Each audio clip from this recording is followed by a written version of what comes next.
A common question we get here at Legend Boats is, do I need to remove my bow mount trolling motor each time I'm taking on or off my bow to stern travel cover?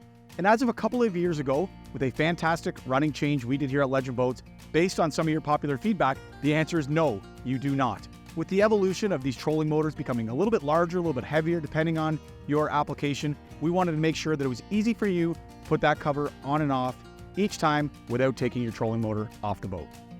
So let's take a closer look at how we do that now. We've gone ahead and placed a perfectly sized cutout that will accommodate that bow mount trolling motor. We still didn't want to sacrifice the integrity and strength of that bow to stern cover, so we've gone ahead and made sure that the front of the bow to stern cover wraps nicely around the bow of the boat and then still runs underneath the gunnels with those perfect bander straps that are easy to install that cover.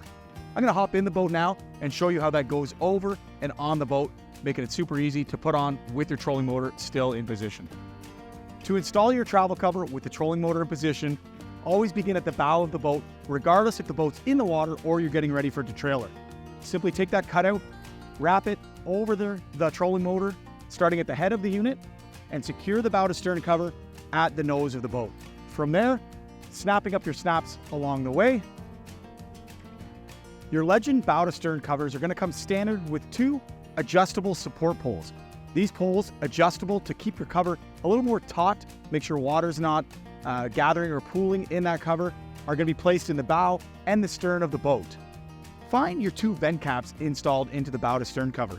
The vent caps are a great way to prevent any moisture buildup or uncovering your boat to that moldy smell. Go ahead and install that support pole into the base of that vent cap. These support poles are adjustable, so you can make sure you find that perfect tautness that you want on that cover. Another great pro tip is mark the location on that support pole where you find that perfect balance to make sure there's no water pooling on your cover. Once the support pole is installed, simply just rest it on the bow of your deck anywhere that you'll find a nice spot for it to sit, and then you can go ahead and begin pulling that cover back over the windshield and secure your bow to stern cover into place.